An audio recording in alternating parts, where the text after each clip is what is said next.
This is the Late Round Podcast with your host, JJ Zacharisa.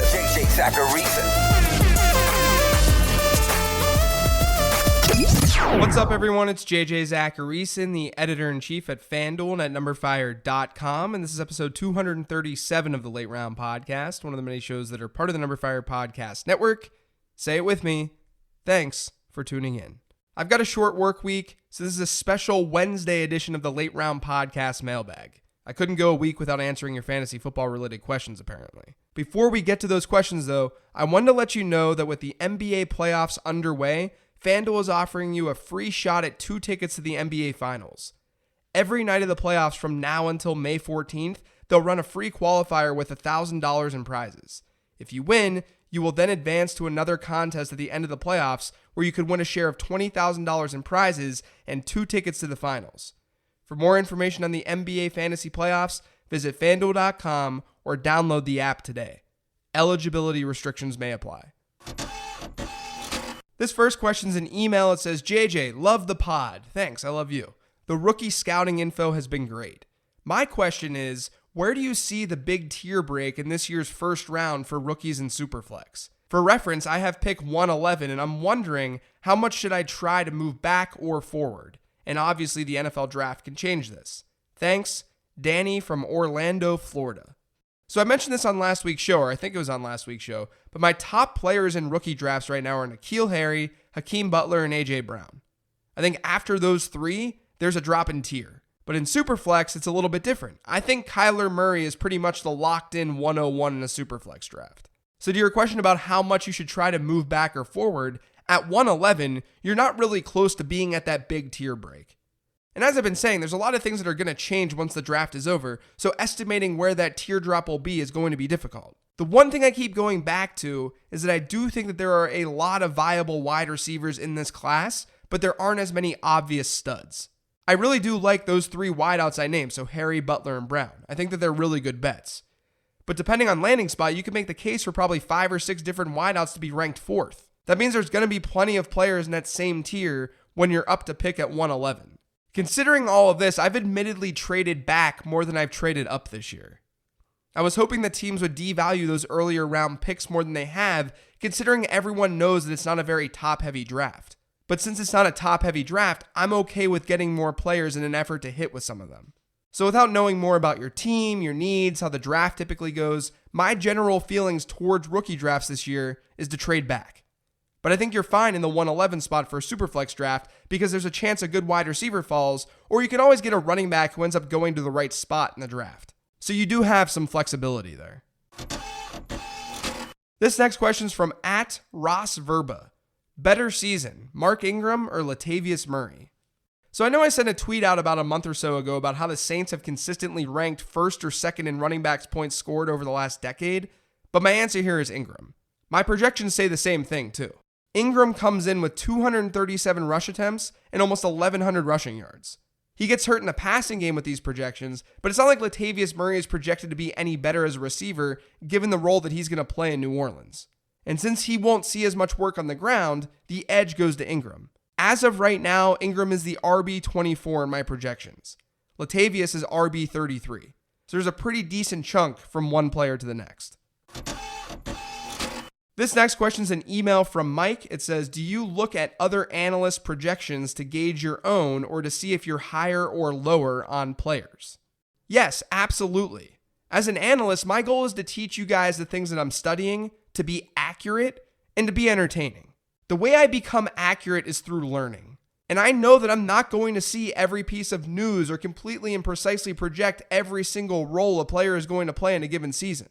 No one will. So that means I need to see what others are seeing in order to run through my own process and see if there's something that I'm missing.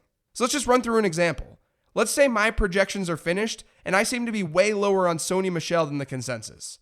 Not just the consensus in terms of ADP, but the majority of analysts. That's going to make me second guess my projection for Sony Michel. Now, some of you might be sitting there and thinking to yourself that that's bad to second guess, but I think that's garbage. Second guessing doesn't mean that you change your process. It means you go and make sure that your process makes sense. So if I go and look at Sony Michel's projection and realize that nothing is wrong with it, then I'll be even more confident in touting Michel as someone who's being overdrafted. If I realize that there's an issue there objectively, then I'll fix that issue. There has to be subjectivity in how you play fantasy football. Like, there's some subjectivity in how rushing share and target share numbers are calculated. You're looking at historical trends, but you're still intuitively moving some pieces around to get that proper projection. And that's just one example. You're also subjectively going to project a certain role a player is going to play. How do you know how many snaps Chris Godwin is going to play in the slot next year? How do you know how many passing downs Darius Geis will be on the field for? You don't know the answer to either of those questions with certainty. You use information and you find a likely outcome for those questions. It's not like a computer can sit there and just play fantasy football for you. There's some human input that goes into the things that you do and the moves that you make throughout a fantasy season. So basically what I'm saying is, to assume that your brain will have all the answers is arrogant. That's just my honest opinion. You can definitely be confident that you'll be better than other people at playing the game and analyzing it. But ignoring what others are producing because you don't want to be influenced, I don't think that's smart. Because you're not going to catch everything. And looking at what other smart people are doing, that allows you to catch more potential flaws in your own process. So yes, I pay attention to what other smart analysts are saying and projecting. It honestly helps me become more confident in what I'm doing. This next question is from @JamilLane53. How do you rank second tier year 2 wide receivers? Wide receivers like Anthony Miller, James Washington, and Dante Pettis. So I guess the second tier of guys wouldn't include DJ Moore and Calvin Ridley. So that leaves us with the guys that you mentioned, so Anthony Miller, James Washington, Dante Pettis, and probably Courtland Sutton, Christian Kirk, and maybe guys like Kiki Cutie, Deshaun Hamilton, and Traquan Smith. But at this point, I wouldn't be ranking those latter 3 ahead of the other guys. My projections say the order should be Pettis, Kirk, Sutton, Anthony Miller, and then James Washington. And I would probably agree with that. Pettis has a lot of potential if San Francisco doesn't do a whole lot in the draft at wide receiver, and the new Arizona offense allows Christian Kirk to have a lot of upside as well. I actually think that there could be a decent drop in tier after those guys. Sutton comes out looking all right in my projections, but he doesn't have the same type of potential given the offense that he's in. So that's how I would rank things. Pettis first, then Kirk, then a drop to Sutton, Miller, and then James Washington. And DJ Moore is the best in last year's class. You guys know that I love me some DJ Moore. This next question is from @Steven0128. If you're a contender in a dynasty league when you're doing your rookie draft, do you look for a high floor and guy that you could start in an emergency, or do you look for a high ceiling that could become a regular starter but could also be worthless? So I think that we probably overstate what ceiling and floor means as it pertains to the NFL draft and drafting players in rookie drafts.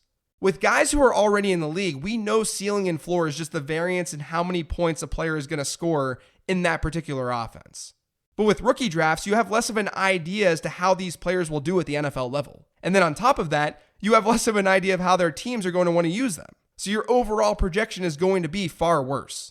That's why our rookie draft ADP success is so much worse compared to what we get from redraft leagues each year. We're better at projecting when we have more stable information. So the way that I think that we view ceiling and floor in rookie drafts isn't so much this guy could be really good or really bad, but rather we don't have enough information on this guy to really know who he is. And a good example of that is Paris Campbell. Campbell wasn't asked to go deep at Ohio State.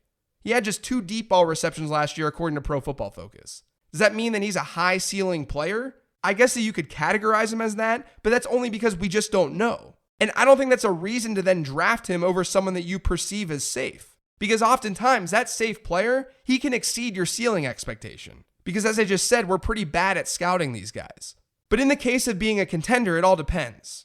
If you're like one running back away from being a powerhouse, then you may want to take the guy who's going to see a ton of volume right away at the position. But if you're a team that's really good for the next 2 years up and down your roster, then taking on a player who might not be as pro ready is a lot easier to do. So it depends on your roster. But I do think that thinking in terms of ceiling and floor with draft prospects can get you into trouble because it often forces you to ignore that safe players are often high variance and ceiling players are often safe. We just know so little to confidently categorize most of these players that way. This next question is from @Reagan_EDE. What are some good ways to make tight end and defense valuable in redraft leagues? And if we can't make them valuable, should we keep them in redraft leagues? So the main way to make positions more important is by adding more positional slots in your lineup for that position. But you can't really do that for tight end and defense because the supply dries up pretty fast.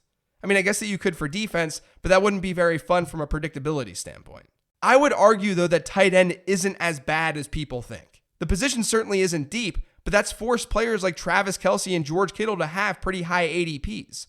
They're being drafted high, and that's really what we want here. The position isn't deep enough for us to have 20 tight ends drafted in the first 5 rounds. Like, it's almost impossible for that to happen. Not only that, but let's just say that you make tight ends more important by doubling the position's lineup slots. All of a sudden, Travis Kelce is easily a first rounder. But are you then going to take someone like Kyle Rudolph in the 4th? Realistically, the difference between Kyle Rudolph and the tight end 20 isn't going to be that dramatic. It's just really a top-heavy position, so it's tough to add another lineup slot for tight ends.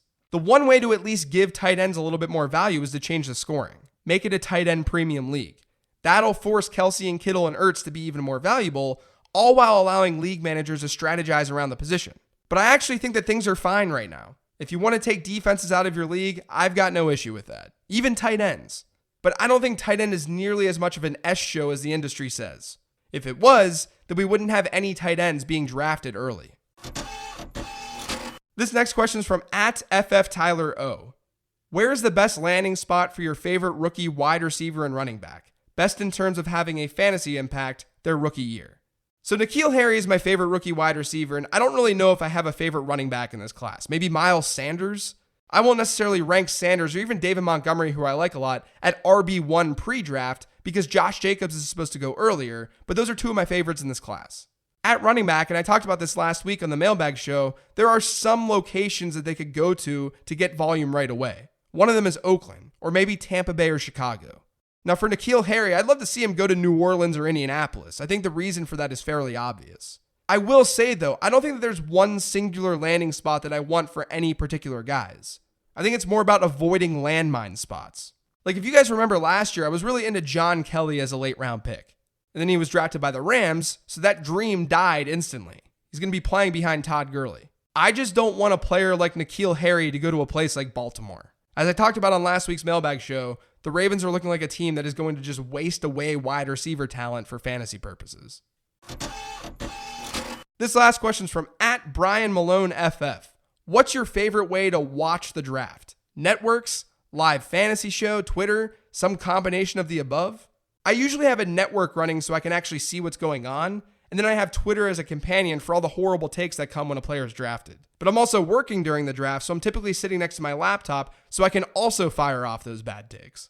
But speaking of which, I'm going to be live blogging the draft this year, at least days 1 and 2.